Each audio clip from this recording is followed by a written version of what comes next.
안녕하세요. 저는 경기도에 사는 50대 중반 여성입니다. 딸이 하나가 있고 남편과는 최근에 이혼했네요. 저는 제 남편과의 결혼 생활이 이런 식으로 끝나게 될 거라고는 단 한 번도 상상조차 해본 적이 없었는데 결국은 이렇게 끝이 나게 되었습니다. 오늘은 그 이야기를 한번 해볼까 해요. 그러려면 먼저 저와 남편이 어떻게 만났고 또 결혼 생활은 어떻게 해왔는지부터 알려드려야 할 것 같네요. 저와 남편은 연애로 결혼했습니다. 저는 남편에게 늘 고마웠어요. 아무것도 없는 저를 많이 아껴줬었거든요. 물론 한때였고 금방 변했지만 말이죠. 조금 전에 제가 아무것도 없다고 했잖아요.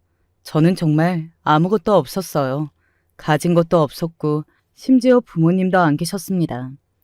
어린 시절에 다 돌아가시고 저는 할머니 밑에서 컸거든요. 가난하고 배운 것도 없고 뭐 하나 가진 게 없는 사람. 그게 바로 저였어요. 결혼하자. 나는 정말 아무것도 없는 사람인데? 그게 뭐가 중요해. 남편의 그 말이 정말 하늘에서 저를 구원하러 내려온 천사를 보는 것 같은 기분이 들었어요. 이 사람에게 내 인생을 다 바쳐야겠다. 그런 생각을 하게 되었던 것 같습니다. 그뿐만이 아니었어요. 아이고, 이렇게 귀한 사람이 우리 집 며느리로 오다니 내가 복이 이렇게 많다. 남편이 그렇게 좋은 사람일 수 있는 건 바로 시어머니가 그렇게 좋은 분이셔서 가능했던 거라고 그렇게 생각했습니다. 시어머니는 정말로 좋으신 분이었거든요. 제가 부모님을 어린 시절에 사고로 다 잃었다는 이야기를 들으시고는 눈에 눈물을 그렁그렁 다시고는 제 손을 꼭 잡아주셨던 기억이 있습니다. 이제는 내가 네 엄마라고 생각하거라. 알겠지? 그리고 정말로 잘해주셨어요. 정말 우리 시어머니 같은 분은 세상 천지에 또 없을 거라는 말을 자신 있게 할 수 있을 만큼 말입니다. 시어머니에게 마음이 더 갔던 건 시어머니가 처한 상황 때문이기도 했던 것 같아요. 시어머니는 정말로 고생을 많이 하셨었거든요. 시아버지가 일찌감치 새 살림을 차려 집을 나가 두 집 살림하고 있으신 상태에서 혼자 자식들을 다 키워내셨습니다. 제가 듣기로는 정말 한 푼도 집에 가져다 주신 적이 없었다고 해요. 그런 시어머니의 처지에 당연히 더 마음이 갈 수밖에 없었던 것 같습니다. 처음에 시집살이도 제가 자처했어요.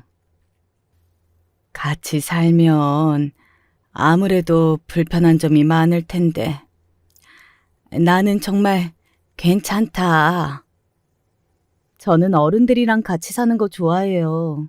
불편한 거 정말 하나도 없으니 걱정하지 않으셔도 돼요. 오히려 좋은데요? 아휴, 내가 어쩌다 이렇게 너 같은 며느리를 받는지 복이 많다 많아. 혼자 외로우실 시어머니와 함께 산다고 했을 때도 오히려 반대한 건 남편이었지. 저는 정말 좋았거든요. 정말로 좋으신 분이라 아이들도 할머니와 함께 사는 걸 좋아했고 말입니다. 그런 저와 시어머니가 사이가 더 좋아진 건 다름 아닌 남편의 외도 때문이었어요. 남편의 외도를 처음 알게 된 것도 뭐 대단히 제가 캐고 다닌다거나 한 것도 아니었습니다. 남편은 애초에 숨길 생각이 없었거든요. 우리 동네에 아무렇지 않게 여자를 데리고 오고 제 앞에서 아무렇지 않게 통화를 하곤 했으니까요. 네 아버지가 있던 행동을 그대로 하냐? 어? 그에 비해 그 자식 아니겠어요? 시어머니에게도 그렇게 막 나가는 사람인데 저한테는 오죽했겠어요. 하루는 시어머니가 제 손을 잡고 이렇게 말씀하신 적도 있었습니다.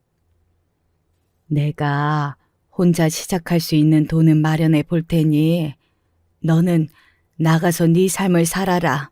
저런 인간 옆에 있지 말고, 응? 하지만 저는 시어머니 옆에 있는 것을 택했어요.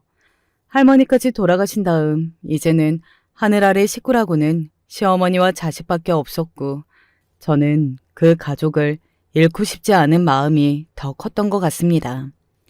그리고 어느 순간부터는 남편이 집에 들어오지 않았어요. 자기 아버지와 똑같이 두 집 살림을 차려 나갔거든요. 차라리 그게 속이 편하다고 생각했던 적도 있었던 것 같습니다. 남편과 싸우면서 정이라는 정은 다 떨어진 상태이기도 했고 또 더 이상 기대하는 바가 없었고 결정적으로 제가 남편을 가족이라고 생각하지 않게 되었던 게 가장 컸던 것 같아요. 그런 인간 내 인생에서 없는 셈 치자 뭐 그렇게 생각했었으니까요. 그렇게 시어머니와 저 그리고 딸아이 이렇게 셋이 함께 오순도순 살았습니다.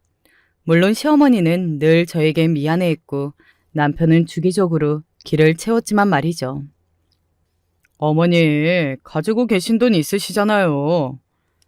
내가 돈이 어딨냐, 어? 아버지가 주신 돈 다 어디 있어요? 그거 생각보다 꽤 되잖아요. 네가 이렇게 저렇게 조금씩 가져갔잖니. 네 누나도 사고치고. 아니, 그게 얼마나 된다고. 얼마나 된다고? 그거 다 모아서 계산해봐라. 지들이 다 가지고 가서 써놓고 어디서 얻는 돈을 내놔라고 있어. 적반하장도 유분수라는 말이 딱 맞는 말인 것 같더라고요.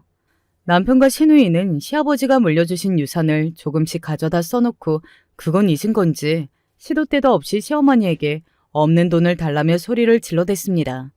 그리고 결국에는 시어머니에게서 더 이상 돈이 나올 구석이 없다는 걸 알게 된 이후로는 집에 찾아오기는커녕 연락 한번 제대로 하지 않았고 말이죠. 어느 날 시어머니가 한스럽다는 듯 가슴을 퍽퍽 치며 우는 걸 본 적이 있어요. 아이고, 아이고 내 팔자야. 저런 것들을 자식이라고. 아이고. 어머니, 너무 속상해하지 마세요. 저희가 있잖아요. 니들 둘 아니었으면 나는 진작에 이 세상에 없을 거다. 아이고. 그런 말씀하지 마세요. 저는 그런 시어머니가 더더욱 애틋해져만 갔고 말이죠. 그래서 저축해두신 돈으로 한 달에 생활비 쓸 정도는 되었고 저도 당시에 일을 하고 있었거든요. 아르바이트의 개념이었지만 어쨌든 세 식구 먹고 살 정도는 되었어요. 비록 풍족하지는 않더라도 말입니다. 가끔 외식을 하러 나가고 집에서 재밌는 이야기도 하고 아무튼 저희 세 식구는 나름대로 즐겁게 잘 살았습니다. 이대로라면 10년, 20년 더 함께 살아도 정말 좋겠다. 그렇게 생각될 만큼 말입니다. 하지만 제가 바라는 대로 되지는 않았습니다. 불행은 늘 행복한 뒤에 오잖아요. 그 시기도 저희 가족이 정말 행복해하던 시기였어요. 처음으로 시어머니와 딸아이 저 이렇게 셋이 함께 여행을 다녀오기로 계획을 짰던 시점이었거든요. 어머니, 일을 마치고 집으로 돌아오며 시어머니를 불렀는데 대답하지 않으셨습니다. 처음에는 어디 외출하셨나 했던 것 같아요. 하지만 그런 기분 아시나요? 어딘가 불길한 기분이 본능적으로 들 때 말입니다. 그때가 그랬던 것 같아요. 조심스럽게 안방문을 열었습니다. 그리고 그 불길한 예감이 적중했다는 것을 알 수 있었어요. 그러지 않았으면 정말로 좋았을 텐데 말이죠. 어머니. 바로 119에 신고하고 빠르게 어머니를 병원으로 모셔갔지만 이미 많이 늦은 상태라고 했습니다. 깨어나셔도 제대로 일상생활을 하거나 말하고 먹는 등의 행동들을 할 수 없을 거라고 말이죠.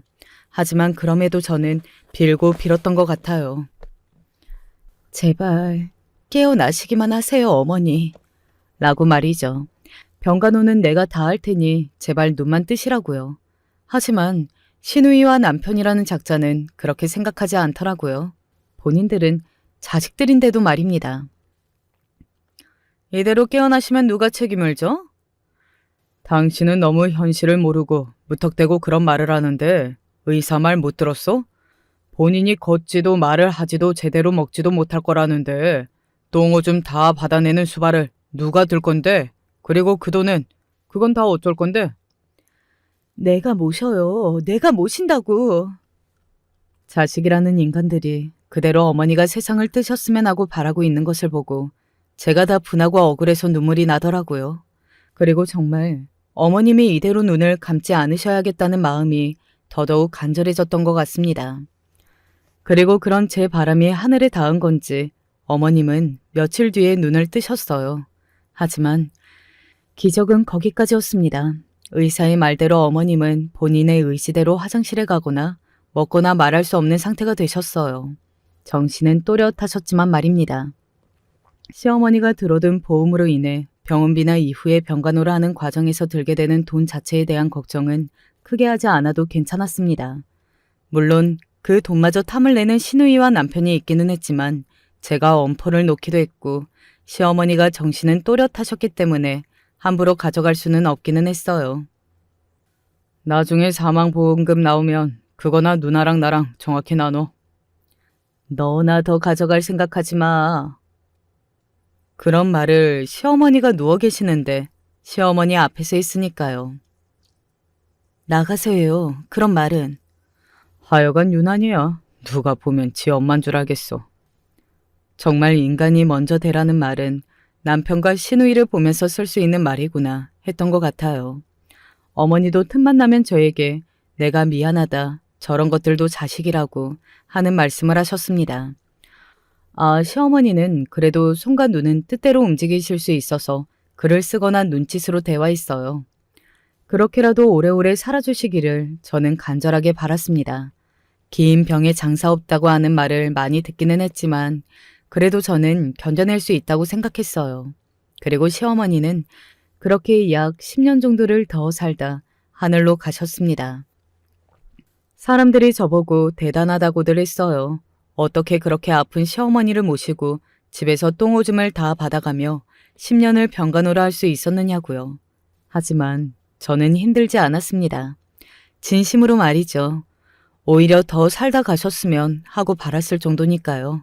하지만 남편과 시누이는 시어머니가 돌아가시자마자 이런 대화를 나누더군요. 징그러운 양반, 정말 오래도 살았네. 나는 그 일 있고 오래 버티시면 한 3년 버티실 줄 알았는데 10년을 더 사시다 가시냐. 자식들 고생하는 건 생각 안 하고. 정말 어이가 없다 못해 웃음이 나올 지경이었습니다. 고생? 누가 고생을 했나요? 1년에 한두 번 찾아와서는 옆에서 재산이 어쩌네, 어머니는 언제 돌아가시나 이런 소리나 하다 돌아간 인간들이 인제 와서 고생이라는 말을 하고 있다는 게 너무 코미디 아닌가요? 고생? 대체 둘이 뭘 했다고 고생이라는 소리를 해요? 제가 참다 못해 그렇게 물었습니다. 지금 나한테 소리 지른 거야? 아니, 너무 어이가 없어서요. 누가 고생을 했는데요? 병간호 했다고 지금 유세 떠는 거야 뭐야? 요새 떨 생각 하나도 없었는데 하나도 하지도 않으신 분들이 고생거리는 게 너무 웃겨서요. 요새 떠는 거 맞네. 당신은 좀 닥쳐. 제 그 말에 남편은 순간 놀란 듯 보이기는 했습니다. 저는 평생 가야 남편한테 닥치라는 둥 하는 욕설을 해본 적이 없었거든요. 그 자식이 두 집 살림을 차리는 걸 알았을 때도 말이죠. 이제 엄마 돌아가셨다고 막 나가나 보네? 누나가 참아. 어차피 이제 남남될 사이인데. 그러네. 이제 한 가족도 아니게 될 건데 뭐. 어디까지 하나 싶은 마음으로 그런 두 사람을 가만히 지켜봤던 것 같아요. 이제 나가 우리 집에서. 그래. 이제 올케도 이 집에 붙어 있을 이유가 없어졌잖아. 필요 없어졌으니까 갈 길 가자고. 물론 이럴 거라고 예상하지 못했던 건 아니었습니다. 시어머니가 돌아가시면 저에게 나가라고 할 게 뻔하긴 했어요. 시어머니가 돌아가시면 나올 사망보험금이나 지금 집 이런 걸 저 없이 둘이서만 정리하고 싶을 게 뻔했으니 말이죠. 시어머니가 살아계실 때도 번번하게 저에게 너는 어머님 재산 욕심내지 말라는 말을 해왔던 사람들이었으니 말이죠. 저 인간만도 못한 자식들.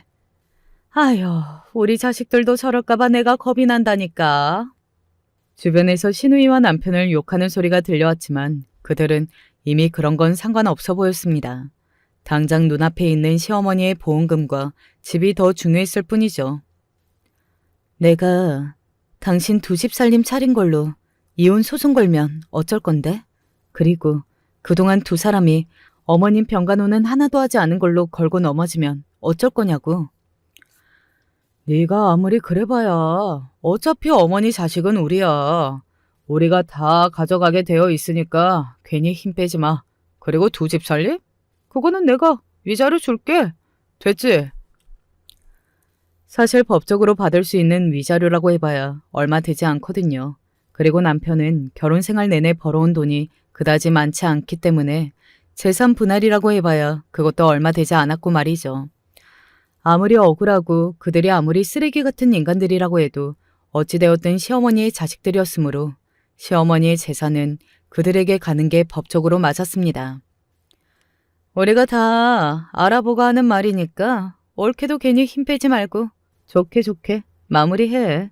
한 푼이라도 더 받고 나가고 싶으면. 사실 돈이 문제가 아니라 그들이 너무 괘씸해서 뭐라도 하고 싶었지만 그때는 그냥 넘어갔습니다. 제가 어떻게 그럴 수 있었는지도 이제 이야기해드릴게요. 제가 순순히 물러나자 그들은 약간 의외라고 생각하는 듯 했지만 이내 이게 웬 떡이냐 하는 마음으로 넘어갔던 것 같아요.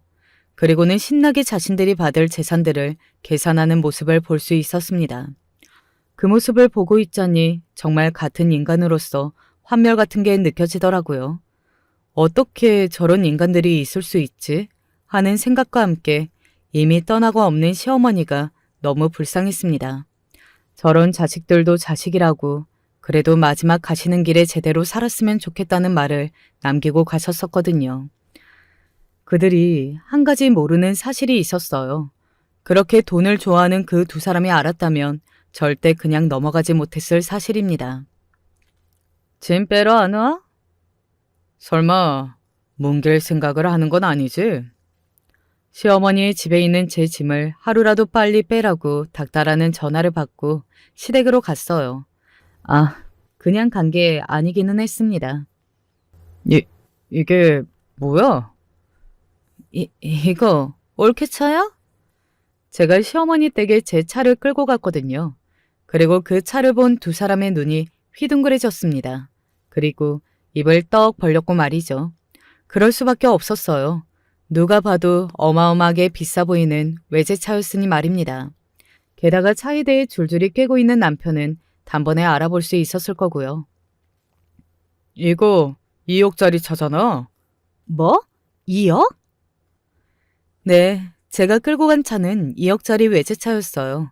자, 이제 이 사연을 듣고 계시는 모든 분이 제가 그 돈이 어디서 났나, 어떻게 그렇게 비싼 외제차를 끌고 나타날 수 있었나 궁금해하실 겁니다. 이제부터는 그 이야기를 해드릴게요. 시어머니는 사실 남편과 시누이 몰래 따로 챙겨둔 재산이 있었습니다. 그것도 한두 푼이 아닌 아주 큰 재산이었어요. 시아버지가 돌아가시면서 남겨준 땅이 엄청나게 오른 겁니다. 그리고 그 땅이 있다는 건 두 사람은 몰랐어요. 시아버지가 살아생전에 시어머니에게 이렇게 이야기하셨다고 하더군요. 내 자식들이지만 그놈들은 인간이 덜 됐어. 이건 자네가 가지고 있다가 그놈들 하는 거 봐서 주든 말든 해. 라고 말이죠. 시아버지는 진작에 자기 자식들이 그런 인간이라는 것을 꿰뚫어 보신 겁니다. 얼굴도 모르는 시아버지지만 대단하다고 생각했어요. 옛날 분이신데 시어머니에게 그렇게 이야기하며 자기 재산을 몰래 남긴 것 말입니다. 아무튼 그렇게 시어머니가 몰래 받은 시아버지의 재산인 땅은 시어머니가 아파 누워 계시는 동안 천천부지로 올랐어요. 그 근처가 재개발되면서 값이 많이 뛴 겁니다. 그리고 어느 날 외출을 했다가 집으로 들어왔는데 시어머니 간호를 해주시는 분 말고 다른 분이 한 분 더 계시더라고요. 며느님 되시죠? 네, 그런데 누구세요? 시어머니의 오래된 지인이라고 했습니다. 시어머니의 부탁으로 오랜만에 찾아왔다고 말이죠. 시어머니는 그 땅을 팔아서 저에게 주고 싶다고 하셨다더군요. 그런데 그러려면 문제가 조금 복잡해지기는 해서요. 나중에 유류분 소송이나 이런 문제로 온전히 며느님에게 재산이 가지 않을 수도 있으니까 그래서 지금 우회로 저에게 재산을 주셨다가 며느님에게 건물을 사주는 방식으로 물려주고 싶다고 하시는데 시어머니는 남편과 시누이에게 자신의 재산이 가지 않을 방법을 고민하시다가 그런 선택을 하게 되셨다고 하더군요. 알고 보니 그런 식으로 재산을 증여하게 되면 나중에 혹여나 문제가 생길 방법을 그나마 차단할 수 있다고 말이죠. 그렇게까지 안 하셔도 되는데. 그놈들한테 재산을 주기는 죽기보다 싫으시대요. 시어머니의 그 마음이 너무나 이해가 되기는 했습니다. 저라도 신우이와 남편에게는 주고 싶지 않았을 것 같거든요. 그들이 내가 남긴 재산으로 잘 먹고 잘 사는 걸 생각만 해도 속이 뒤집어질 것 같다는 생각이 들자 시어머니가 주기로 하는 걸 순순히 받겠다 할 수밖에는 없었습니다.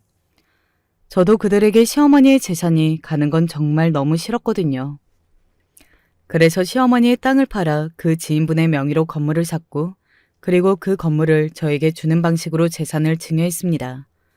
물론 증여세는 더 많이 들었지만 그렇게 해서라도 시누이와 남편에게 재산이 가는 일이 없게 하고 싶어 하시는 시어머니의 마음이 너무나 완고했어요. 그렇게 재산을 완전히 정리한 지 며칠 되지 않아서 시어머니는 세상을 뜨셨습니다. 마치 본인이 갈 날을 미리 알고 정리를 하신 것처럼 말이죠. 물론 그것 말고도 본인의 보험금이나 집에 관련된 것도 시누이와 남편에게는 한 푼도 주지 않는 방향으로 하고 싶어 하셨지만 그 부분은 아무래도 무리가 있기는 해요. 해야 할 절차도 더더욱 복잡했고 말이죠. 그래도 아마 조금 더 사셨으면 그 부분도 다 정리하고 가셨을 겁니다. 그만큼 그들에게 주기 싫어하셨거든요. 남편과 시누이는 그 사실을 꿈에도 몰랐습니다. 그러니 그날 제가 외제차를 끌고 나타났을 때 눈을 그렇게까지 휘둥그레졌던 거겠죠. 이게 뭐야? 너 어디서 사기당했니? 아니면 사고 치고 다니니? 그게 무슨 소리야? 내 돈으로 내가 산 내 차야. 네가 돈이 어디서 나서 이렇게 비싼 차를 타? 그게 왜 궁금해? 그리고 내가 그걸 왜 알려줘야 하는데? 남편은 답답한지 자기 가슴을 쾅쾅하고 치더군요. 그도 그럴 법한 게 시어머니의 보험금과 그 집을 다 합치더라도 시누이와 반반하고 나면 본인에게 떨어지는 돈은 2억이 조금 넘는 돈이었습니다. 그런데 제가 2억짜리 차를 끌고 왔으니 말이죠. 네가 돈 나올 구석이 없다는 걸 내가 뻔히 아는데. 내가 너한테 돈 빌렸니? 아니면 설사 사기를 당했다고 해도 이제 남남인데 대체 네가 무슨 상관이냐고. 그래도 한때 남편인데 그것도 못 물어봐? 남편 같은 소리하고 자빠졌네. 너랑 내가 같이 산 게 일수로 치면 며칠이나 된다고 이래. 어? 왜? 내가 돈이 많으면 뭐 어쩔 건데? 같이 다시 살기라도 하게? 남편은 그런 제 말에 입을 다물더군요. 저는 그런 남편을 조롱했습니다. 겨우 2억 좀 넘는 돈으로 세상을 다 가진 것처럼 입이 찢어진 걸 보니까 진짜 가짱키 그지없다. 내 차는 2억짜리 차인데. 그런 저와 남편을 보고 있던 시누이가 팔짱을 끼며 말했습니다. 그게 옳게 차가 맞기는 해? 어디서 빌려온 건 아니고? 그러면 그렇게 믿으시던가요? 아니, 그런 차를 뽑을 돈이 있는 사람이 아니잖아. 저에 대해서 얼마나 아신다고 그래요? 1년에 한두 번 찾아와서는 되지도 않는 소리만 짓거리고 가는 정도로만 얼굴 봐놓고. 궁금해 죽겠다는 얼굴로 저를 바라보고 있는 남편과 시누이에게 웃으며 말을 이어갔습니다. 아, 나 건물주야. 뭐? 어쩌다 건물주까지 됐네? 당신은 정말 아깝겠다. 나랑 계속 같이 살았으면 건물주 남편이 됐을 텐데. 아, 아니다. 내가 그렇게 안 두고 쫓아냈겠지만 어디 그 얼마 되지도 않는 그 돈으로 그 여자랑 평생 잘 먹고 잘 살아봐. 그래봐야 나한테는 푼돈이지만. 그렇게 말하고는 집으로 들어가 본격적으로 제 짐들을 챙기기 시작했습니다. 사실 다 버려도 상관없는 것들이었지만 그들을 약 올릴 목적으로 온 거였기 때문에 최대한 천천히 짐을 챙겼어요. 그러는 동안 시누이는 제가 입고 온 옷이나 신발 그리고 들고 온 가방까지 싹 다 눈으로 확인하고 있더라고요. 그 가방 1,000만 원 넘는 건데? 뭐? 가방이 1,000만 원? 저 신발도 엄청 비싼 명품이잖아. 야, 아니 여보, 나랑 이야기 좀 해보자. 어? 이게 다 무슨 일이냐고 대체. 내가 너랑 할 이야기가 어딨냐. 그리고 여보라니. 우리 이혼했잖아. 남편이 그렇게 다급하게 저를 붙잡는 걸 저는 처음 봤어요. 아니, 그래도 이게 어떻게 된 일인지는 설명을 해줘야지. 내가 너한테 그런 설명을 왜 해야 하니? 그리고 알아서 뭐 하게. 어딘 네 몫이라도 있을까봐? 그런 건 없으니까 꿈도 꾸지 마. 그렇게 이야기하고서는 시어머니의 물건들을 하나둘 챙겼습니다. 사실 그것 때문에 간 것이나 다름없었거든요. 이들이 집을 정리하면서 시어머니의 물건도 죄다 가져다 버릴 것 같아서요. 저들 손에 시어머니의 물건이 버려지는 것을 보고만 있을 수는 없었습니다. 그런 쓰레기 가져다가 뭐하게? 두 사람한테는 쓰레기일지는 몰라도 저한테는 소중한 어머님의 유품이거든요. 정말 끝까지 착한 사람인 척하네. 당신들 같은 사람들 눈에는 그렇게 보이겠죠. 나 같은 사람이나 시어머니 같은 분을 이해 못할 인간들이니까. 야, 왜? 뭐요? 신우이가 흠칫하고 놀라더군요. 제가 그렇게 크게 본인에게 직접 지르는 건 흔한 일이 아니었으니까요. 게다가 지금 제가 두르고 하고 간 것들을 보면 함부로 대할 수 없기는 했을 겁니다. 그 사람들의 특징이에요. 자기보다 강해 보이는 사람들 앞에서는 한없이 쪼그라드는 것 말입니다. 그리고 그 인간들이 그 경험을 구분짓는 가장 결정적인 조건은 바로 다름 아닌 돈이었고 말이죠. 그리고 저는 지금 그 누가 봐도 돈이 많아 보이는 사람이잖아요. 내 돈이 어디서 났는지 뭐 그런 거 궁금해 하실 테지만 저는 이야기해주지 않을 거예요. 평생 그렇게 궁금해하면서 사세요. 그리고 보험금이든 이 집이든 저한테는 푼돈일 뿐이니까 알아서들 하시고. 여보. 그깟 푼돈으로 아둥바둥 이러고 있는 거 웃음내 진짜. 딱히 제가 돈이 많아져서 그런 생각이 드는 건 아니었어요. 5억. 신우이와 남편이 저를 내쫓고 자기들끼리 가르기로 한 돈의 액수가 5억이었습니다. 큰 돈이죠. 저도 큰 돈이라고 생각하고 있어요. 하지만 누군가의 인격을 짓밟고 또 인간 말종의 짓들까지 해가면서 가져야만 하는 돈의 액수는 아니라고 생각하거든요. 물론 그렇게 해도 되는 액수의 돈은 없지만 말입니다. 저는 그들을 실컷 비웃고 조롱하고 시어머니의 유품들을 챙겨 집으로 왔습니다. 집도 이사를 한 다음이었어요. 시어머니의 유언 중에 하나가 이거였거든요. 너랑 우리 손녀는 나 가고 나서 좋은 집에 살았으면 좋겠다. 지금 이 집도 충분히 좋은 집인데요. 아니, 더 좋은 집 말이다. 내 소원이야. 내가 남기고 가는 돈 아끼지 말고 하고 싶은 거 다 하고 먹고 싶은 거 다 먹고 좋은 곳에 살면서 그렇게 지내라. 꼭. 네. 그렇게 말씀하시는 시어머니의 진심이 너무나 잘 느껴져서 눈물이 났던 기억이 있네요. 아무튼 그래서 저는 시어머니가 돌아가시고 얼마 지나지 않아서 이사한 상태였습니다. 남편은 그 집을 몰랐었는데 그러고 나서 얼마 지나지 않아 제가 사는 집을 알아낸 것 같더라고요. 돈에 관해서는 정말 집요한 구석이 있었습니다. 집에 그렇게 들어오라고 해도 말 안 듣고 얼굴 한번 보기 힘들더니 요즘은 자주 보네? 제가 남편을 보고 빈정거렸어요. 나는 설명을 들어야겠어. 네가 뭔데 내 돈에 관해서 설명을 듣고 싶어 하냐고. 말이 안 되잖아. 나는 네 사정과 상황을 뻔히 다 아는데 네가 그런 돈이 어디서 나서 이렇게 좋은 집에 살고 그렇게 비싼 차를 끌고 다니냐고. 다 알면? 뭐가 달라지나? 남편이 저를 빤히 바라보더군요. 나는 그 무슨 일이 있어도 너랑 다시 합칠 생각이 없고 이제 너랑 나는 명백히 남남인데 내가 돈이 얼마가 있던 너랑 무슨 상관이라고 그래? 언제는 관심도 없었으면서 돈 때문에 이러는 거 정말 역겹다. 남편이 저를 빤히 바라보다 뭔가 결심한 듯 말을 하더군요. 영 찝찝해서 그러지. 뭐가 찝찝한데? 그거 우리 엄마 돈이지?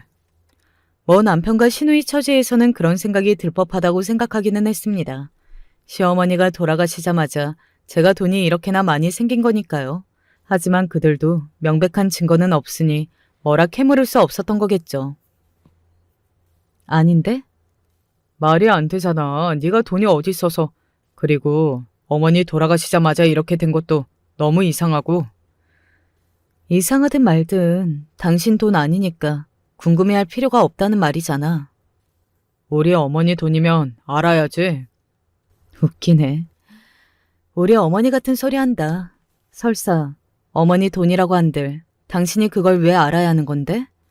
1년에 한두 번 찾아와서는 요양원에 보내면 돈이 드느니 어쩌니 미리 재산 다 정리하라는 둥 노인네 언제 죽나 이런 소리만 해댄 인간이? 그래서 어머니 돈 맞다는 거지? 남편은 다른 소리는 들리지 않은 듯 했습니다. 그냥 제 돈이 시어머니 돈일 수도 있다는 사실에 완전히 꽂혀서 말이죠. 아닌데? 그러면 그 돈이 어디서 났냐고.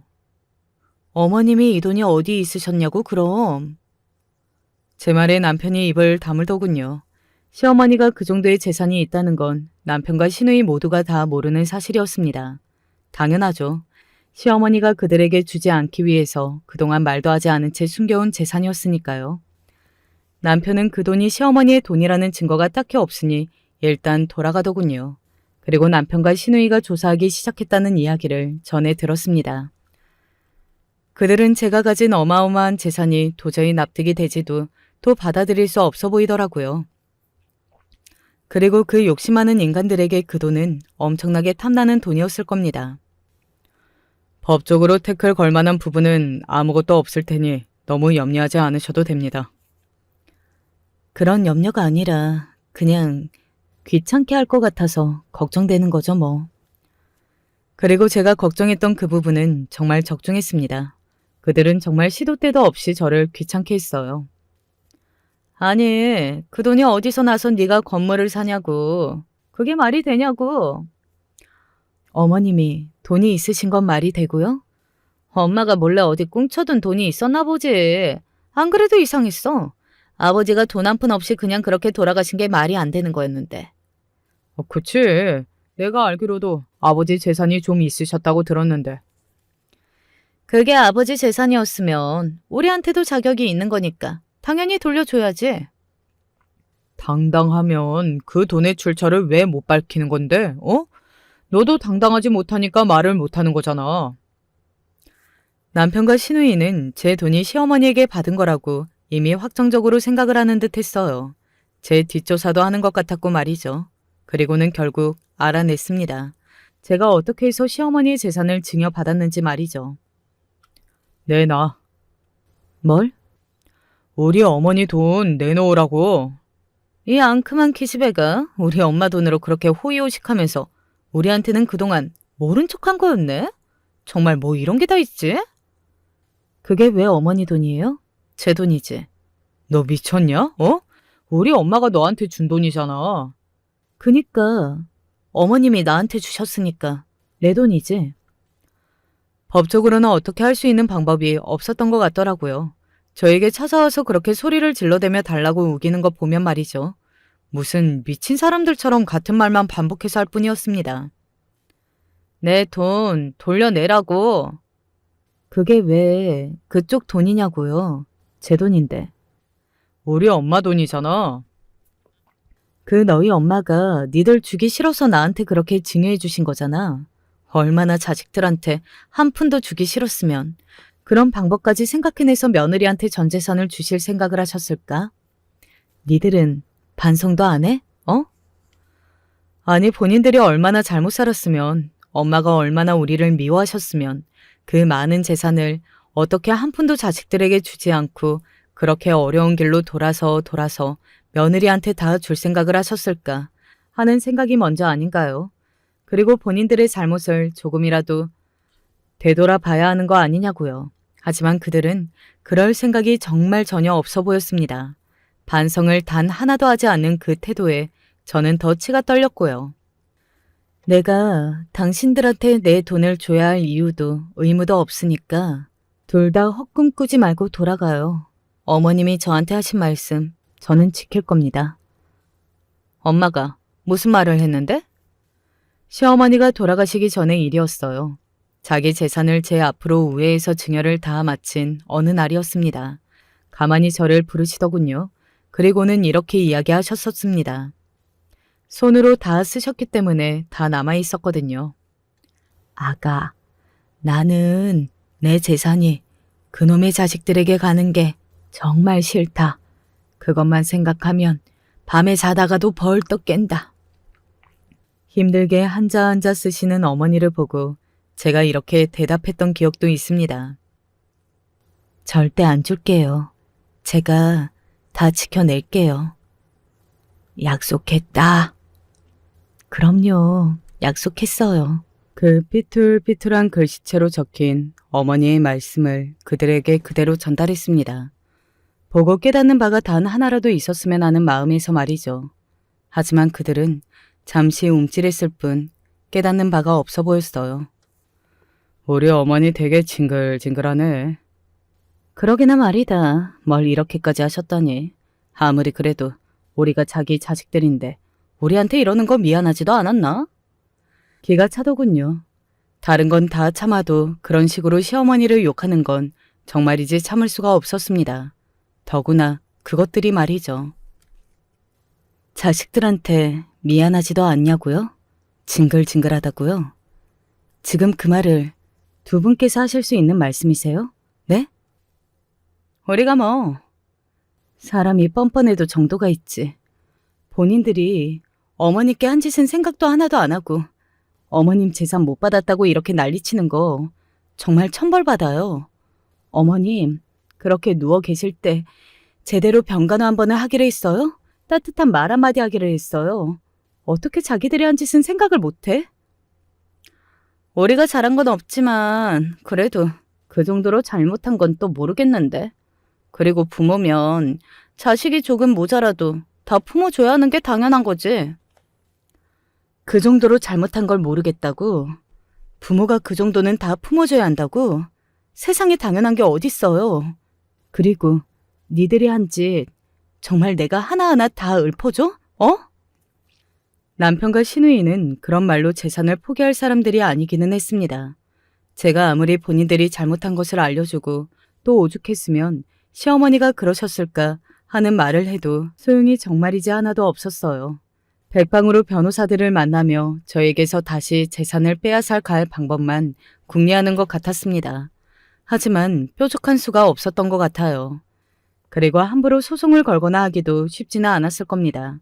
이런 소송은 만약에 본인들이 지면 상대방 쪽 변호사 수임료도 본인들이 다 내야 했기 때문일 거예요. 돈이라고 하면 벌벌 떠는 사람들이었으니 말이죠. 그러던 어느 날입니다. 상상하지도 못한 방법으로 저에게 접근해 오더군요. 바로 남편이 말이죠. 딸아이가 이런 말을 했어요. 아빠가 오늘 나 찾아왔었어. 아빠가? 왜? 몰라. 갑자기 잘 지내보자면서.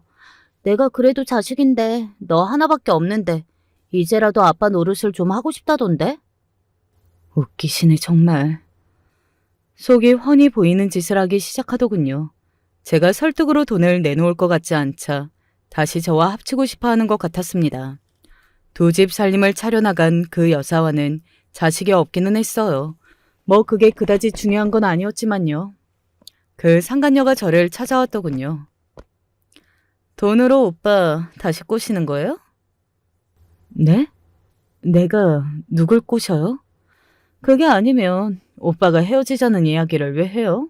인제 와서 조강지처 어쩌고를 왜 하냐고. 이보세요. 저는 꼬신 적도 없지만 설사 다 정리하고 온다고 해도 받아줄 생각도 없어요. 그쪽 같으면 거의 20년이 가까운 세월을 딴 살림 차려서 집에는 몇 번 들어오지도 않은 남편을 다시 받아주겠어요? 게다가 나는 이제 돈도 많아서 아쉬운 것도 없는데.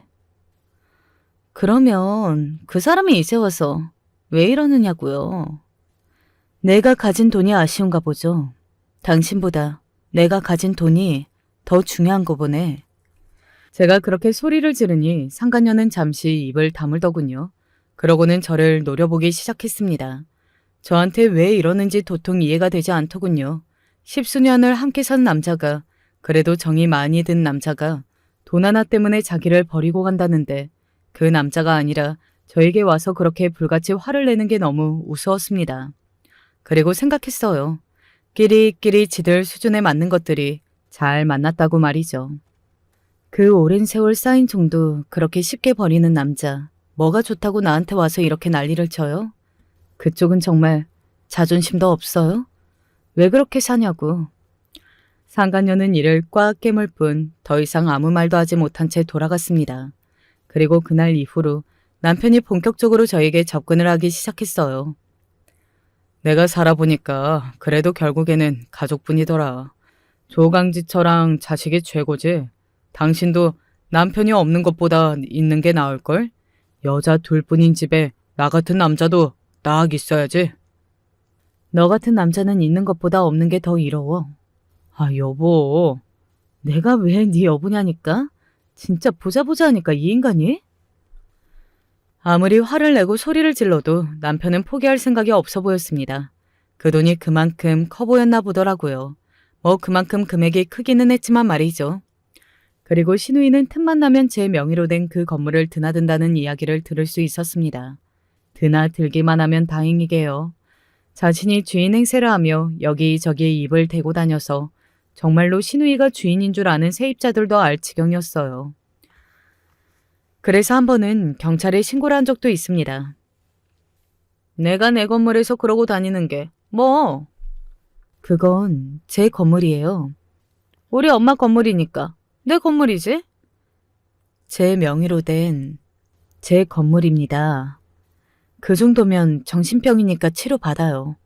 뭐? 너 지금 말 다 했어? 자꾸 이러시면 저희도 곤란해요. 한 번만 더 신고 들어오면 제대로 처벌을 할 수밖에 없습니다. 그러니까 다시는 이러지 마세요. 예? 신우이는 그날 이후로는 건물에는 더 이상 나타나지는 않았습니다. 하지만 여전히 포기는 하지 않고 계속 재산을 나눌 방법을 찾고 있는 것 같기는 했고 말이죠. 그 사람을 알지만 아마 평생 포기 못할 거예요. 그래서 더더욱 괴롭겠죠. 처음에는 그 두 사람이 알게 되어서 굉장히 피곤해졌다 라는 생각을 했었는데 다시 생각해보니까 그 두 사람이 알게 되어서 그걸로 인해 가지지 못한 가질 수 없는 돈을 생각하며 평생을 괴로워할 테니 어떻게 보면 잘된 게 아닌가 싶기도 하네요. 딸아이도 남편에게 크게 한마디 했다고 들었습니다. 나는 평생 아빠라는 걸 가져본 적도 없고 있다고도 생각해 본 적도 없고 또 가지고 싶지도 않아. 엄마가 좋아하는 다른 아저씨를 데리고 와서 아빠라고 하면 뭐 그건 오케이지만 그게 아빠인 건 싫어. 바란 적도 없고 앞으로도 바랄 일도 없을 테니까 다시는 나 찾아오지 마. 돈 때문에 이러는 거 알아서 더 역겨우니까. 라고 말이죠. 자기 자식에게 그런 말까지 들어가는 삶이 한편으로는 불쌍하기도 했습니다. 그러게 인생을 왜 그렇게 살아서 말이죠. 남편은 딸아이에게서 그런 말을 듣고서도 포기를 몰랐습니다. 결국 그 상간녀와는 완전히 갈라선 것 같더라고요. 그렇게 헤어지면 죽을 것 같이 굴어놓고서는 돈 때문에 한 번에 헤어진 게 정말 기가 막혔습니다. 물론 그렇다고 해서 제가 받아줄 마음은 정말 손톱만큼도 없었지만 말이죠. 다른 남자를 만나는 척을 해봐. 그렇게까지 해야 해? 그게 지팡일 수도 있어. 자기보다 잘나고 등치도 크고 그런 남자를 네가 만나고 있으면 너한테 그렇게 함부로 못할걸? 그렇게까지 해야 하나 싶은 생각이 들기는 했지만 시도 때도 없이 찾아오고 또 제 주변을 서성거리는 남편을 정말 꼴을 보기 싫었거든요. 그래서 그렇게 하기로 했습니다. 사실 시어머니의 유언장을 써주고 또 여러 가지 일을 처리할 때 자주 배웠던 변호사분이 남자분이시고 아내와는 사별하신 분이었거든요. 뭐 좋은 감정으로 만나고 있다 이런 건 아니기는 했지만 그래도 종종 만나서 밥을 먹고 이야기를 나누곤 했었고요. 그리고 일부러 그런 장면들을 남편이 목격할 수 있게 했습니다. 남편이 제대로 오해를 한 것 같더라고요. 그 변호사 놈이랑은 언제부터 그런 사이야? 그게 너랑 대체 무슨 상관인데? 그런 사이던 아니던. 50 넘은 여편 애가 어디 그렇게 몸을 함부로 굴리고 말이야. 애 보기 부끄러지지도 않아? 정숙하게 살아야지. 그게 지금 네가 할 말이라고 생각하니? 남자랑 여자랑 같아? 뭐가 다른데? 너는 평생을 그렇게 두 집 살림을 차려놓고 나는 친구 만나서 밥 먹고 이야기하는 것도 안 된다고? 그놈도 결국에는 네 돈 때문에 접근하는 거야. 너는 뭐 다르니? 너도 내 돈 때문에 이러는 거잖아. 남편은 입을 꾹 다물더군요. 본인도 내 돈 때문에 그러는 거면서 참 뻔뻔하기도 했습니다. 하긴 그렇게 뻔뻔하니 그 오랜 세월 그런 짓을 하고 또 지금도 이럴 수 있는 거겠지만 말이죠. 저는 그런 시누이와 남편에게 굴복할 생각은 추워도 없습니다. 더 약을 올렸으면 올렸습니다. 보란 듯 좋은 옷을 입고 좋은 차를 끌고 또 딸아이와 해외여행도 다녀오고 그랬어요.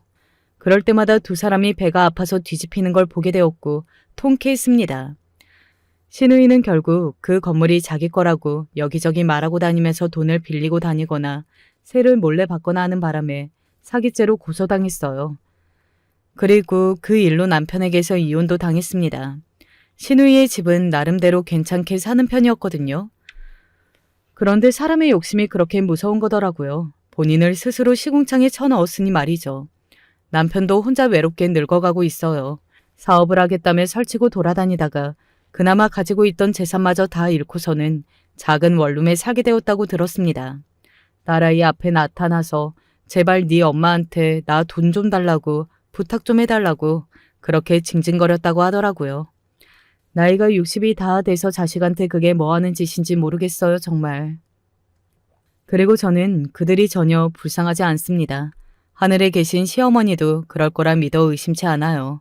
그런 상황에서도 정신을 차리지 못하는 그 인간들이 오히려 더 한심했으면 한심했지 말입니다.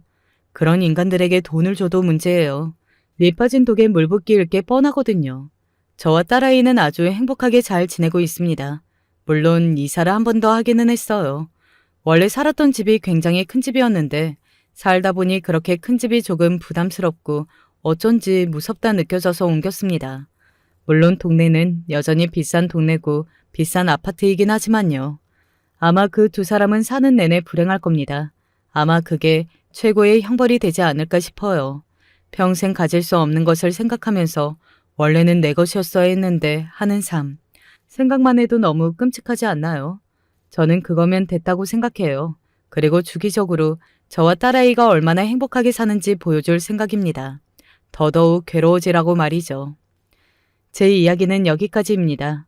업보라는 게 정말 있는 것 같다는 생각이 들어요. 그리고 한 가지 더 하는 생각이 있다면 사람은 정말이지 착하게 살아야 한다 하는 생각도 들고 말이죠. 무언가를 바라고 그렇게 했던 건 아니었지만 그것 또한 돌아오는 걸로 생각합니다. 내일은 시어머니 제삿날이에요. 어머님이 좋아하는 음식들로 한가득 준비했습니다. 떠나보낸 지 조금 시간이 지났는데도 아직도 많이 뵙고 싶어요. 그립고요. 내일도 한바탕 울겠네요. 긴 이야기 들어주셔서 감사합니다. 요즘 날씨가 너무 덥던데 더위 조심하시고 늘 건강하세요. 안녕하세요. 요 며칠 저는 숨이 붙어 있어서 억지로 살고 있는 기분입니다. 살 길을 아무리 찾아봐도 알 수가 없어요. 제 이야기라도 좀 들어주세요. 저는 아들 셋을 낳아서 그간 열심히 키워왔는데 큰아들은 아무래도 제가 혹독한 시집살이라며 처음 낳은 아들이기 때문에 그런지 많이 응석을 받아줘가며 키웠습니다. 시어머니부터 다른 시댁 식구들도 무척 큰아들을 예뻐했고 어렵게 얻은 아이였기에 저도 당시 애착이 아주 컸어요. 그 뒤로 줄줄 아들들을 낳아서 모든 게 다 원만하게 풀리는 듯 했지만 아무래도 장남이란 자리에 대한 의미란 우리 집에서 매우 컸습니다. 그렇게 곱게 사랑받고 자란 대로 잘 자라줬으면 좋았을 텐데 세상 일은 제 마음 같지가 않잖아요. 특히나 자식은 왜 이렇게 마음대로 안 되는 건지 의문일 정도입니다. 둘째와 셋째들은 크게 사랑을 많이 주지 못했음에도 불구하고 알아서들 공부하고 문제없이 잘 사는데 그렇게 많이 아껴주고 사랑했던 큰아들은 어릴 때부터 바람 잘 날 일이 없어서 얼마나 마음고생을 했는지 모르겠습니다.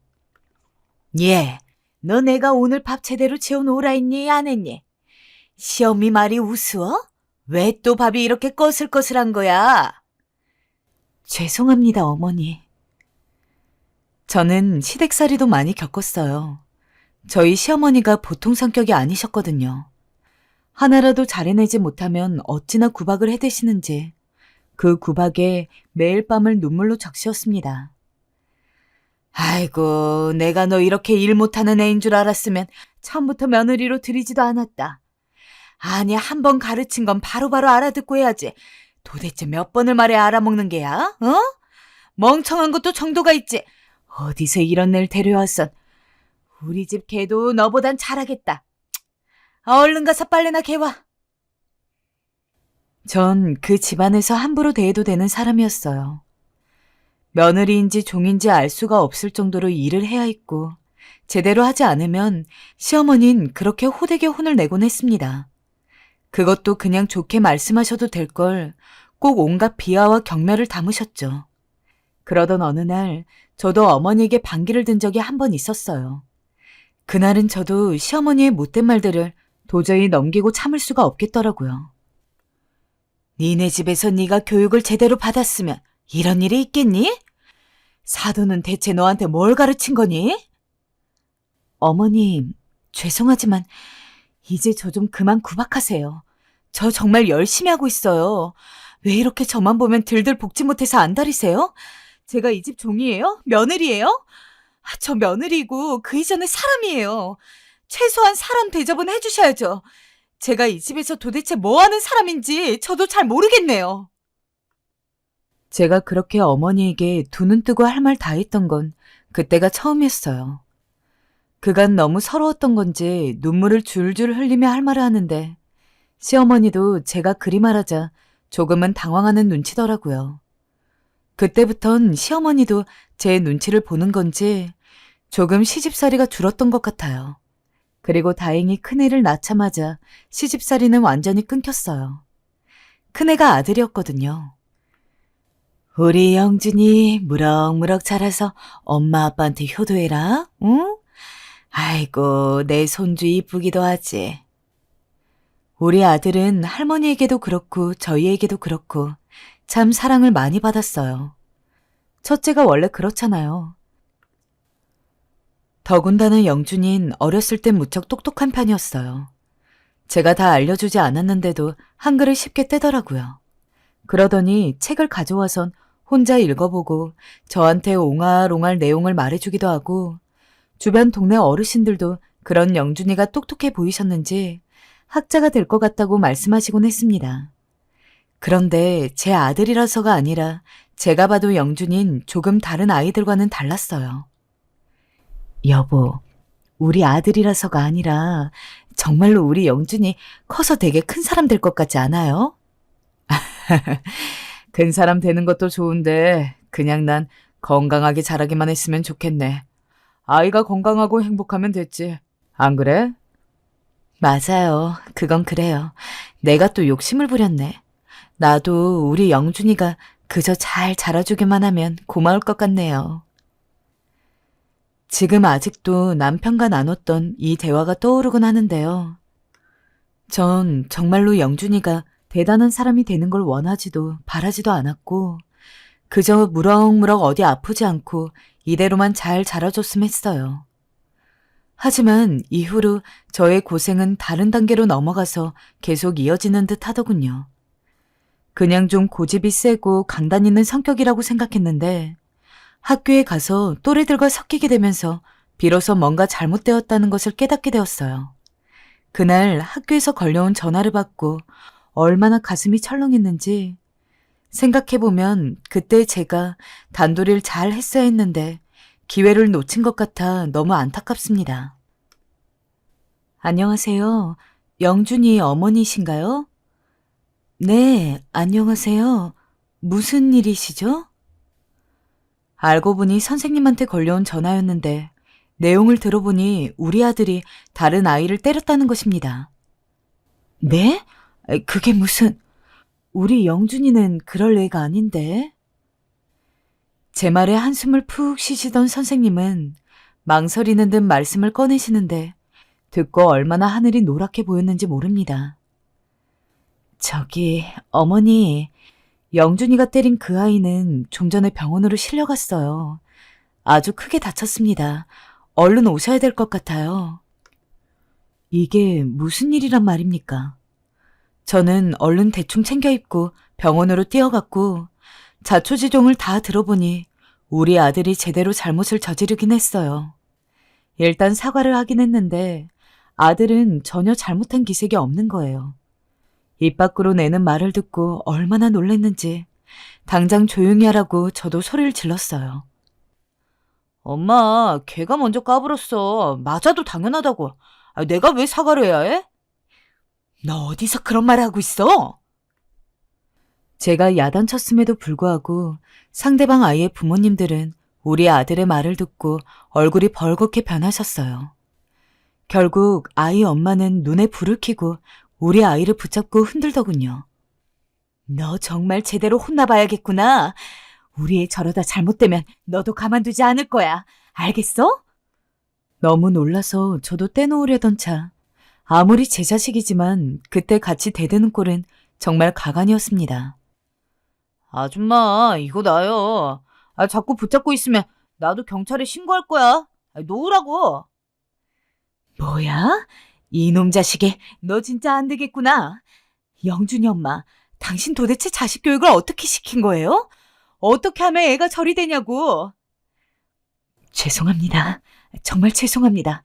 영준아, 손 놔. 손 떼라고.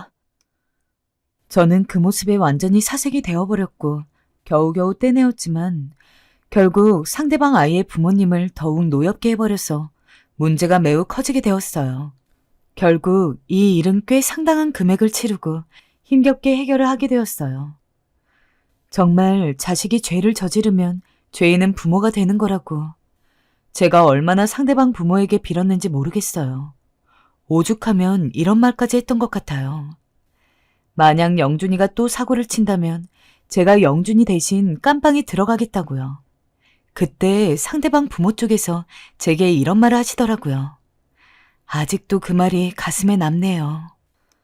그건 됐고요. 당신 아들 교육 똑바로 시켜요. 내 보기엔 쟤 저러다 범죄자라도 될 듯 싶으니. 지금 저렇게 애들 패고 다니는데 머리 커지면 스스로 깜빵 가지 않겠어요? 같은 자식 키우는 입장에서 충고해 주는 겁니다. 그때 영준이 붙잡고 참 많이 울었어요. 영준아, 정말 왜 그러니? 엄마 마음 이렇게 아프게 할 거야? 우리 영준이 착하고 똑똑한 애잖아. 이런 애 아니잖아. 엄마, 알겠어요. 미안해요. 그만 울어요. 앞으로 친구 안 때리고 다닐게요. 부모는 자식 말이 거짓이든 뭐든 다 믿는다고 하죠. 저 역시 마음은 너무 힘들었지만 시간이 지나면 알아서 좋아질 거라고 믿는 수밖에 없었어요. 왜냐면 둘째와 셋째 아이들은 문제없이 잘 크고 있었고 큰애만 좀 별난 것일 뿐이라고 생각했거든요. 그러나 갈수록 이런 부분들은 해결되지 않은 채 큰아들은 사고를 치기에 급급했습니다. 학창시절 때에는 또래 애들을 때리고 다니더니 고등학교쯤 가서는 아예 공부를 하지 않겠다고 손을 놔버리는 것이었어요. 너무 기가 막혀서 저를 비롯하여 제 부모와는 말도 안 하려고 하는 아들을 붙잡고 사정사정을 했어요. 영준아, 아무리 그래도 고등학교는 나와야지. 이게 무슨 일이야? 엄마, 고등학교 안 나온 애들도 세상에 많아요. 고등학교 꼭 나와야 사람 구실해요? 내 주변 형들은 안 나와도 잘만 살던데요? 네 주변 형들? 그 오토바이 타고 다니는 깡패 같은 애들 말하는 거니? 엄마, 네가 그리 되는 거 죽어도 못 본다. 제발, 내 눈에 흙이 들어가도 안 돼. 엄마, 지겹지도 않으세요? 이제 나도 어느 정도 컸고 사리분별을 할 줄 알아요. 그러니 그만 징징거리시고 더 이상 내 일에 신경 쓰지 마세요. 아들의 말은 참 날카롭고 잔혹했어요. 당시 그렇게 자기 마음대로 왔다 갔다 하면서 학교도 멋대로 그만둬버리고 얼떨결에 군대까지 가버리더군요. 그럼 조금 달라질 줄 알았더니 제대 후 시간 좀 지나서도 갈수록 가족들과의 사이가 멀어지기 시작했습니다. 매번 하는 것도 없이 용돈이나 갈취해가고 나중에는 거의 협박식으로 저에게 돈을 내놓으라고 하더군요. 그것도 수십도 아니고 수백만 원이었어요. 기가 찼죠. 그 돈이 어딨다고. 아들은 저희 집 사정도 모르고 있었어요. 엄마, 나 돈 좀 줘. 이번에는 제대로 뭔가 해볼 거니까. 뭘 제대로 해보겠다는 건데. 너 저번에도 돈 타가더니 그냥 무슨 이상한 게임한다고 날려먹기나 하고. 아들아, 엄마가 너 돈 주는 기계니? 이제 정신 차릴 때도 됐잖아.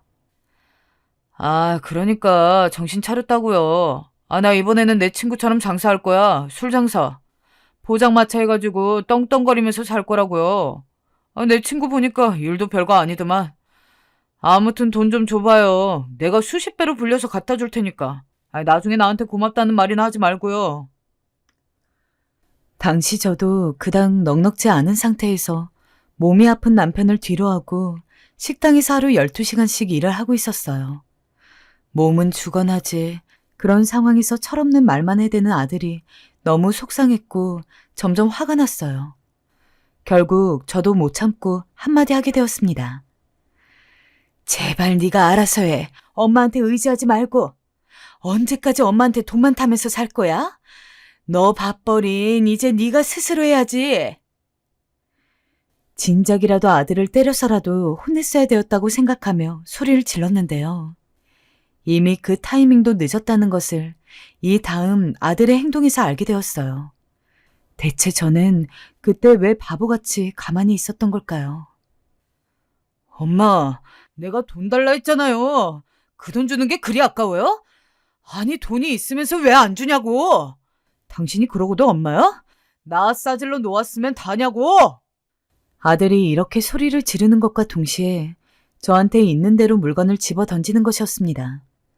그러면서 계속 욕짓거리를 하면서 분노를 못 이기는데 정말 뭐로 얻어맞은 듯한 큰 충격이 느껴지더군요. 언제 저렇게 괴물이 되어버린 건지, 저게 진정 내 배로 낳아서 키워 자라게 한 아들 녀석이 맞는 건지 화가 나다 못해 두렵게 느껴지기까지 했습니다. 제 어미한테 저렇게 물건을 집어 던질 정도니 속은 얼마나 엉망진창이 되었을까 비로소 조금씩 실감이 나기 시작했어요. 오빠, 미쳤어? 뭐 하는 거야? 형, 그만 못해? 니들은 다 신경 끄라고. 바로 뛰어나온 둘째와 셋째가 말려대기 시작했고 이성을 잃은 아들은 그대로 나가버렸어요. 간신히 뭔가에 얻어맞지 않은 채 아들이 던진 빈 김치통이 제 머리를 스쳐 지나갔다는 정도만으로 마음을 추스렸습니다. 차라리 그때 제 얼굴이 어디에 맞기라도 했다면, 그때 제가 아들을 완전히 끊어내버렸다면, 그랬다면 아들이 조금이라도 변했을까요? 전 그날 너무 힘들어서 남편에게 털어놓았어요. 여보, 우리 아들 어떡해. 글쎄 그 녀석이. 아빠, 진짜 오빠 미쳤어요. 아까 엄마한테 물건을 던지더라니까요. 오빠 저러다 정말 폐륜화 되겠어요. 그러게 당신이 너무 우쭈쭈하면서 받아주니까 영준이 저 녀석이 그 모양이 된 거 아니야. 왜 이제 와서 나한테 그래? 그러니까 자식 교육 잘 시켰어야지.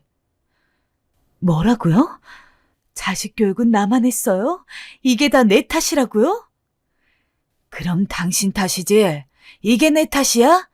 나야 밖에서 돈 벌기 바쁜 사람이고 집안일을 하면서 집 굴러가는 거 보는 사람은 당신인데 그럼 당신이 똑바로 했어야지. 어머니랑 형님이 나보고 아들 못 낳는 건 사람도 아니라고 구박해댈 때 입 다물고 있었으면서 가문을 이어야 된다고 난리를 쳐놓고 애 키우는 데에는 쏙 빠져있던 사람이 나한테 그게 할 말이야? 가뜩이나 속상한 저에게 모든 화살을 돌리려는 남편의 모습을 보고 너무 화가 나서 저도 곧바로 소리를 질러댔어요. 남편은 듣고 할 말이 없었는지 입을 다물더군요.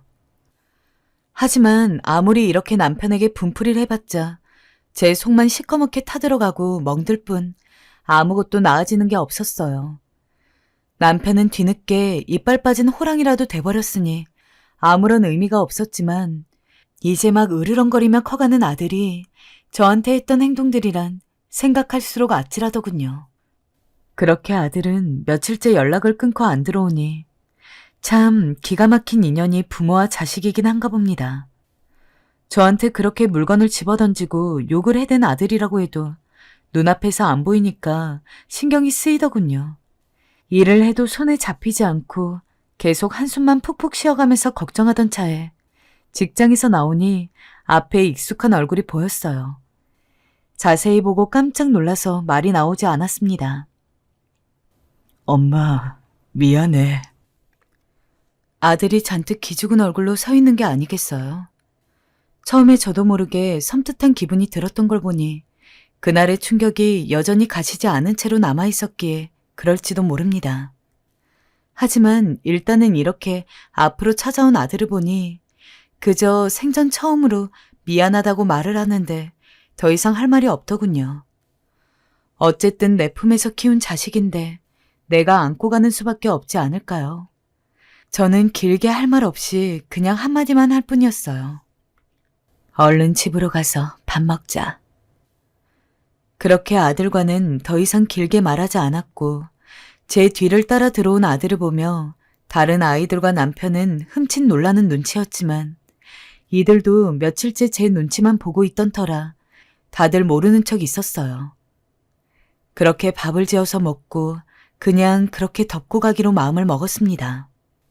아들도 자기가 크게 잘못을 했다고 느꼈는지 조용히 움츠리고 들고 나가길 반복하더군요. 그렇게 시간이 한창 흐르고 아들은 뭔가 한다면서 조금씩 아르바이트 같은 걸 하면서 돈을 버는 것 같더군요. 다른 아이들은 집 분위기가 심상치 않아서 그런지 제각기 열심히 길을 찾아서 직장을 알아보는 등 어떻게든 저에게 부담을 주지 않으려고들 열심이었어요. 이렇게 해서 우리 집 분위기는 대강 자리를 잡아가는 듯 했어요.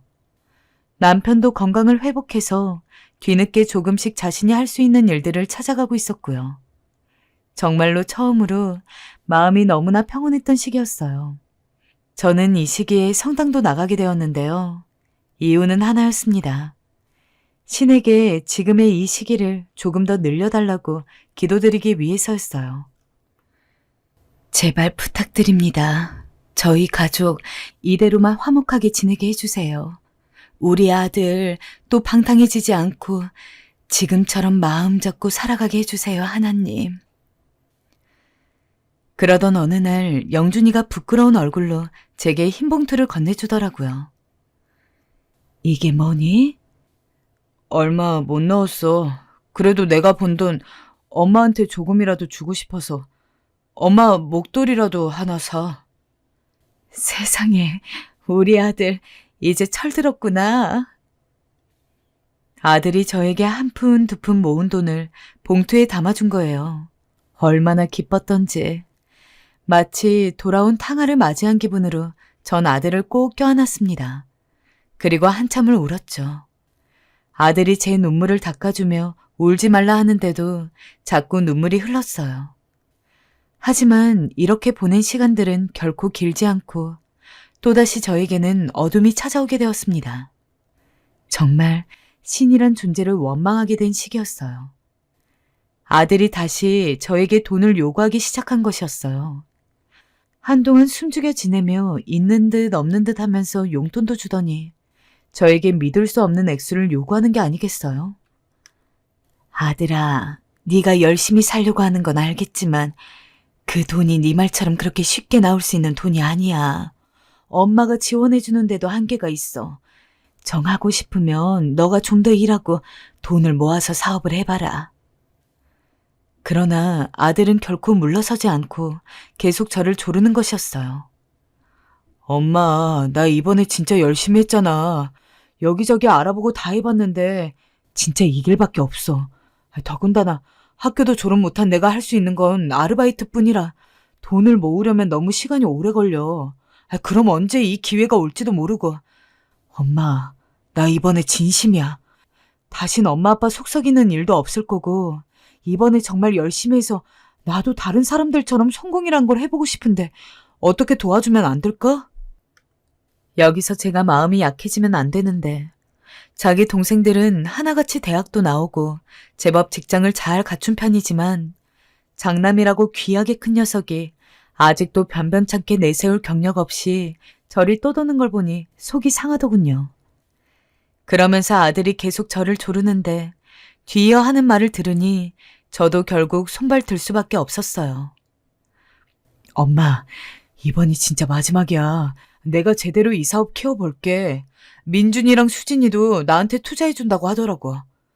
엄마가 나이가 들어서 모르나 본데 한창 젊은 걔네들이 봐도 솔깃한 얘기니까 돈을 주지 않았겠어? 엄마만 더 보태주면 돼. 제발 부탁이야, 어? 제가 모르는 사이 동생들에게까지 투자금을 받았다는데 그냥 제 오빠가 안 돼 보여서 준 건 아닌가 싶었어요. 하지만 이번에는 정말로 마지막이라는 생각으로 다 같이 한번 이렇게 몰아줘 보자는 생각이 들긴 했습니다. 왜냐면 아들의 나이는 또래에 한창 취업해서 돈을 버는 아이들에 비해서도 늦은 편이었고 여러모로 저도 조바심이 났으니까요.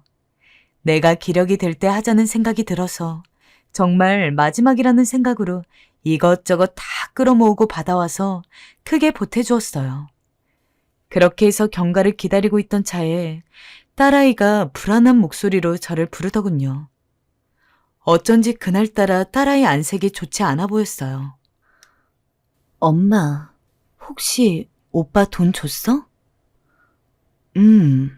왜, 문제 있니? 너도 영준이한테 줬다며. 그런데 그 말을 듣더니 딸아이가 한숨을 푹푹 쉬면서 말을 하는 것이었어요. 엄마, 내가 요 며칠 출장 가서 자세히 이야기 못했는데 오빠 사업하는 거 영 수상해. 그래서 사실 나도 걱정이 많아. 이번엔 그냥 어쩔 수 없이 오빠 잔소리 듣기 싫어서 나도 해준 거야. 거의 협박하듯이 달라고 하는데 어떡해. 그래도 엄마까지는 주지 말지 그랬어. 아, 내가 엄마한테 미리 말해줄 걸 그랬다. 나도 생각이 없었네.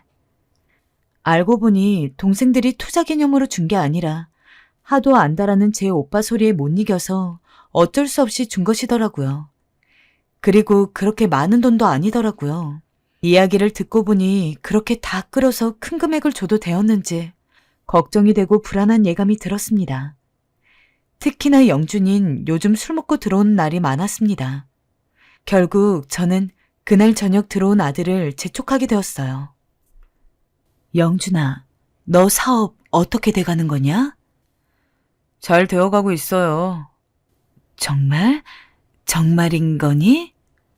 그렇다니까요. 근데 너 왜 요즘 왜 이렇게 술을 마시니? 뭐가 안 되는 거야? 안 되는 게 있으면 엄마한테 말을 해봐. 아, 엄마, 사업이 쉬운 줄 알아? 닥달 좀 하지 마. 내가 알아서 할 테니까. 아, 왜 이리 말이 많아? 엄마, 그 돈 좀 줬다고 생색이라도 내고 싶은 거야? 뭐? 너 이놈 자식이 엄마한테 뭐라고? 너 이제 위아래도 없는 거야? 네 엄마한테 할 말이 있고 못할 말이 있지? 아, 그니까 그 입 좀 다물라고 듣기 싫으니까. 아들의 말 한마디 한마디는 너무도 충격적이었어요. 절 더 이상 엄마로 보지 않는 것 같았고 대하지도 않았죠. 그저 밥해주는 아줌마 그 이상도 그 이하도 아니었어요. 너무나 서러웠습니다. 그래서 그럴까요? 다음 이어지는 아들의 말에 저는 그만 손을 들고 말았어요. 암튼 늙으면 말이 많아져. 저는 분노하며 아들에게 왜 이리 변했냐고 고래고래 소리를 질렀어요. 대체 왜 이리 변해 엄마를 속상하게 하는 거냐고, 이제 좀 정신 차릴 때가 되지 않았냐고요. 근데 그마저도 아들은 듣기 싫었는지 제 앞에서 대놓고 길을 막더니 밖으로 나가더라고요. 전 아들이 나가자마자 그 자리에서 쓰러져 앉았어요. 그리고 바닥을 치며 오열했죠. 모든 게 정말 제 잘못 같기도 했습니다. 대체 어디서부터 잘못된 건지, 내가 정말 부모로서 교육을 잘못시킨 건지 자책감도 들고 후회스럽기도 했어요. 자식이 박은 대못은 그렇게 제 가슴을 후비고 또 후볐고 며칠 내내 침대에서 일어나지도 못하고 한참을 끙끙 앓아야 했죠. 그나마 유일하게 위안이 되는 작은 딸이 저에게 와 죽도 떠먹여주고 약도 챙겨준 덕분에 침대에서 조금씩 일어날 수 있었던 것 같습니다. 엄마, 이제 오빠는 가슴에서 지우자. 나도 오빠는 포기했어. 엄마 마음 아프게 하는 사람은 나도 오빠로 받아들이기 싫어. 딸은 저리 말하며 제 손을 꼭 잡아주었어요. 하지만 그게 쉽나요? 딸에겐 오빠이지만 제겐 자식인데. 차마 아들에게 인연 끊자는 소리는 못 나오더군요. 아들은 제가 침대에서 끙끙 앓는 동안에도 한 번도 들여다보지 않았고 뺀질나게 밖으로 드나들었어요. 그것도 가만 보면 꼭 밤에만 나갔어요. 그게 좀 이상했죠. 자기 딴엔 밤에 일이 많다 어쩐다 하는데 사실 일이라는 게 어떻게 밤에만 있을 수 있나요? 아무래도 아들 행동이 의심스러워서 딸이랑 이런저런 이야기를 하게 되었어요. 엄마, 나도 그렇게 생각하고 있었어. 오빠 확실히 이상해. 막내 생각도 그렇고. 그래서 우리가 오빠를 한번 미행해보면 어떨까? 미행? 오빠 성격에 순순히 무슨 회사 차려 일하는진 절대 말 안 해줄 거고 우리가 미행해서 알아내는 수밖에 없잖아. 딸이 제안한 미행이라는 게 마음에 걸리긴 했어요. 아무리 그래도 부모가 자식을 미행한다는 게 좀 그렇더군요. 하지만 상황이 이렇게까지 된 이상 저도 결정은 내려야 했어요. 그래서 며칠을 고민하다가 그러자 하고 딸과 함께 영준이의 뒤를 몰래 따라가기 시작했어요. 미행을 하는 내내 얼마나 가슴이 졸이던지 가면서 중간중간 딸의 손을 잡고 몇 번을 심호흡해야 했는지 몰라요. 그래도 다행이었던 건 아들이 게임방이나 이런 곳에 갈까봐 내심 걱정했는데 다행히 아들은 멀쩡한 건물로 들어가더라고요. 하지만 이어지는 딸의 말에 저는 그만 몸이 굳고 말았어요. 엄마, 불이 왜 안 켜지지? 오빠 들어간 지 한참 됐는데 건물 전체가 컴컴하잖아. 이상해. 저는 그 말을 듣자마자 어떤 직감이 들어 건물 안으로 뛰어들어갔고 정신없이 비상계단을 뛰어 올라가기 시작했어요. 딸도 절 부르며 급하게 제 뒤를 따랐고요. 그 후 제 눈에 보이는 광경은 정말 충격적이기 그지없었어요. 깡패같이 생긴 두 사람이 어떤 문 앞을 가로막고 있었고 그 사이로 반짝거리는 기계 불빛들이 보였는데 딱 봐도 여긴 노름질을 하는 곳이었죠. 기막힌 건 그 두 사람 중 한 사람이 절 아는 체 하더랍니다. 영준이 어머님, 안녕하세요. 저 창희인데 기억 못 하시나? 예전에 영준이 중학교 때 같이 어울렸던 동네 형이에요. 예전에 어머님 집도 몇 번 갔는데. 영준이, 지금 여기 있니? 네. 근데 어머님 출입은 안 되고요. 능청스럽게 웃으며 제게 말하는 그 영준이 형이란 놈은 한창 영준이에게 술, 담배를 가르쳤던 놈이었어요. 전 그놈 말을 깡그리 무시하고 아들을 찾아 그 안으로 들어갔어요. 아들은 제 예상을 한치도 벗어나지 않았어요. 역시나 술을 마시고 담배를 피면서 노름질을 해대고 있었습니다. 옆에 여자까지 끼고서요. 어찌나 분이 나던지 저는 그 순간 아들의 멱살을 잡아 바닥으로 내팽개쳐 버렸습니다. 엄마, 이게 뭐 하는 거야? 뭐 하는 거긴 이놈아. 너 이러려고 나한테 돈 탄 거야? 그 큰 돈을 빌린 거냐고. 너 그 돈이 어떤 돈인지 알긴 아니? 너희 엄마 아빠가 피땀 흘려 번 돈이야. 너네 먹여 살리겠다고 굶어가며 번 돈이라고.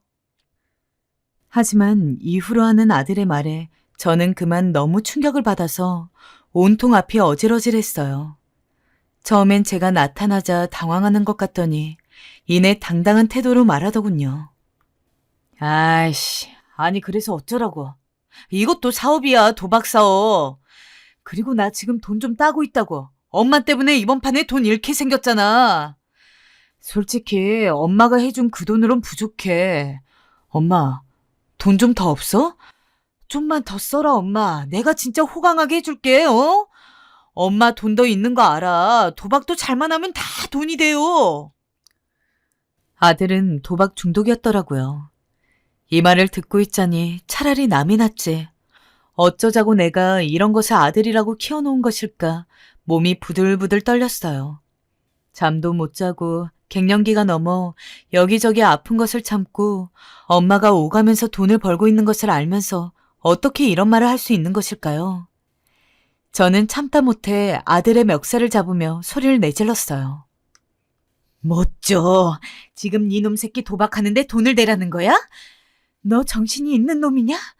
어쩌다 이렇게 됐어. 어쩌다.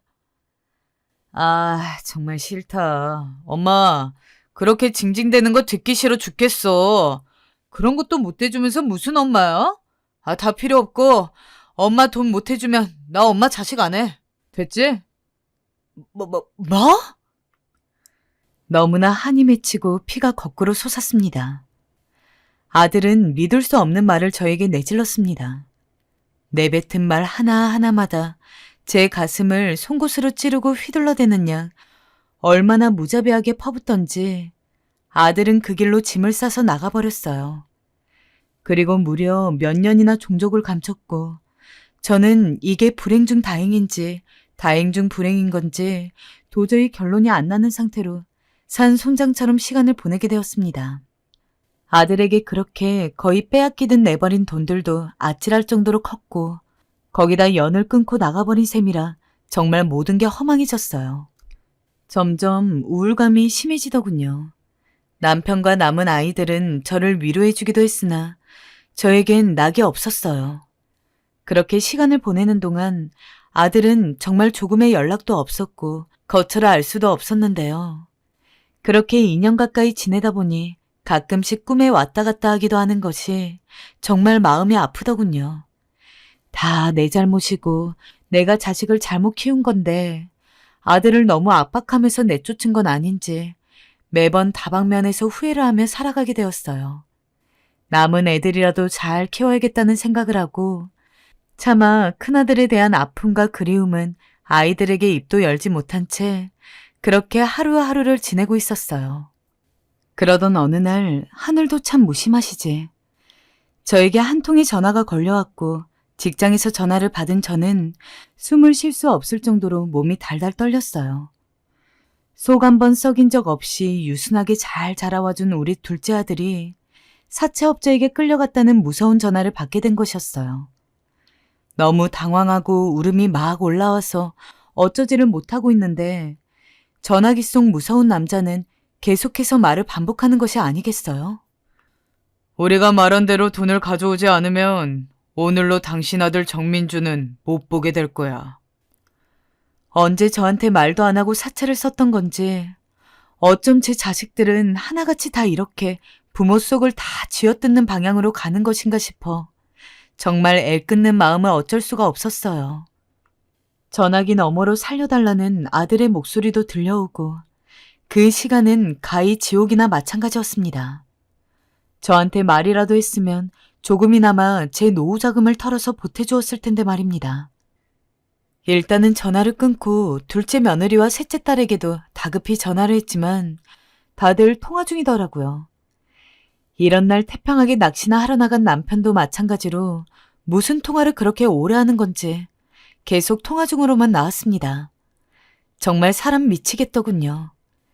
전화기 속 남자는 계속 시간을 정해두고 저보고 오라는 말만 해댈 뿐이어서 어쩔 수 없이 저는 눈물이 나오는 것을 참고 그 길로 나가서 돈을 찾았습니다.